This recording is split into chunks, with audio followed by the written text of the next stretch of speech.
People ask what for? What can Shannon Aaron do? Well, the answer is, in the international context, nothing. You know, nobody will pay that much attention to what Ireland does. But the reason I looked for a recall of the Senate was because I remember being in Palestine some years ago, in an area that was heavily controlled by the Israelis, and I said to my Palestinian hosts, you know, there's nothing I can do. You know, I will have no effect. And they said, but at least you will be a witness.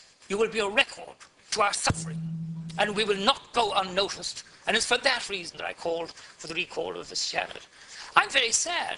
I mean, I'm not anti-Israeli, I'm not anti-Semitic. I support the state of Israel. But in the 40 years I've known the state of Israel and sometimes had a home there, I've seen it completely change. It changed from a left-wing, socially directed country to an extreme right-wing regime that is behaving in the most criminal fashion and defying the world and unscrupulously using the Holocaust to justify what they're doing, and it's time that rag was torn away from them. Israel is afraid of Palestinian unity. That's what all this is about. It has nothing to do with the murder, which is appalling, of those 3 Israeli kids. It's nothing to do with it. The Israeli police knew that Hamas had nothing to do with it before this war started. And with regard to Hamas, Israel created Hamas in order to split Fatah. So they're responsible for Fatah. And I had that confirmed at the highest level in the foreign ministry in Jerusalem some years ago. And I have to say, it is astonishing to me that the West prates about democracy. Every time an Islamic government crops up around the Mediterranean, they refuse to deal with it. They subvert it. They destroy it. Where's the democracy in that? We may not like it. You know, they may be antagonistic, and my Jewish friends or my pro-Israeli friends say to me sometimes, how would you fare as a gay man in any of these? Oh, I know exactly how I'd fare, but it doesn't mean that it is correct to deny people the right to choose their own government. What self-respecting or sane people would allow their enemies to choose their government for them? Can you imagine it happening in this country? I certainly cannot. And America has a shameful role to play in this. Israel could not get away with these disgraceful acts of international piracy and brigandage if it wasn't for the protecting shadow of the United States of America. And I condemn President Obama for his utter inaction. And I have to say, I was taken a bit aback when I saw they'd added in Ukraine, which is irrelevant. It's a bit of whataboutery. What about Syria? What about the Congo? What about Iraq? What about everything? What we should focus on is the one thing it does, Minister, is it shows the extraordinary discrepancy.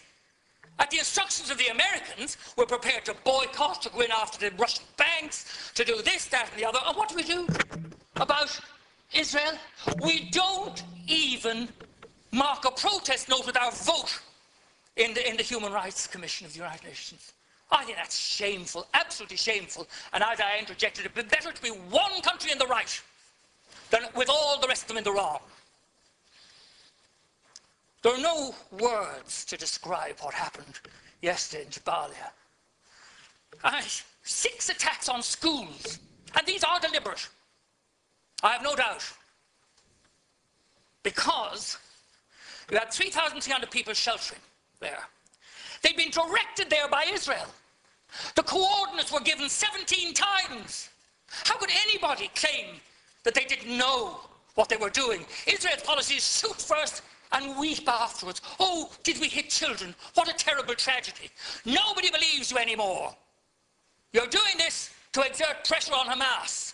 But I'll tell you this, you will not resolve this problem until, as we did in this country, you involve both of the participants. There's no point in having any kind of an alleged truce that only has one side in it. And it was laughable, the rubbish produced by the Israelis, the Americans, and the Egyptians. They didn't consult Hamas. I mean, that is just utter, absolute madness. And Tony Blair was involved in it. My God, that man is shameless, utterly shameless. He should keep his face out of the Middle East after what he and George Bush on the other side, done. Yes, there were 3 mothballed schools used to store weapons. But this was discovered by the UN and reported by the UN, not by the Israelis. Then there's a situation where entire families are obliterated. In one case, 20 members of one family slaughtered. And the children, the disproportionate amount of women and children killed in this situation is a violation of all the spiritual beauty that Judaism stands for. The respect for life, the fact that if you save one life, you've saved the universe. All this blown out of the window. And blown out of the window, as I saw, by the arrival of 1,200,000 extremely right-wing former citizens of the Soviet Union. And can I just say this? I think it's time people told the truth about what people are saying in Israel. For example, Interior Minister Eddie Yishan in 2012 saying they're going to send the Gaza back to the Middle Ages. Defense Minister Matan Vilnai said they were going to visit the Holocaust on the Palestinians. That's Nazi talk. I'm not saying that that man's a Nazi. He's describing himself as a Nazi. What to do? First of all, remove the embargo. That has to be done. Then, the Euromed agreement. I mean, there are human rights protocols attached to this. Time after time in the Foreign Affairs Committee, I've asked for this to be monitored. They won't even monitor the human rights agreements. What human rights are there when there are thousands of women and children being killed and injured? Israeli goods, particularly in the settlements, should be boycotted. And I believe there should be an expulsion of the Israeli ambassador. I delayed in saying this, but he has his fingers in his ears all the time. And he just repeats slogans from Jerusalem. 1 minute, thank you very much. I've had a very considerable volume of correspondence, 90% of it supporting the Israeli side. And I respect all my correspondence. But it's obviously an organized campaign, and they all say, thank Ireland for voting the way they did at the UN. That tells you. And the Israeli spokesmen all mark you with South African, English, or American accents, talking about the land of Palestine. They all congratulate us as well.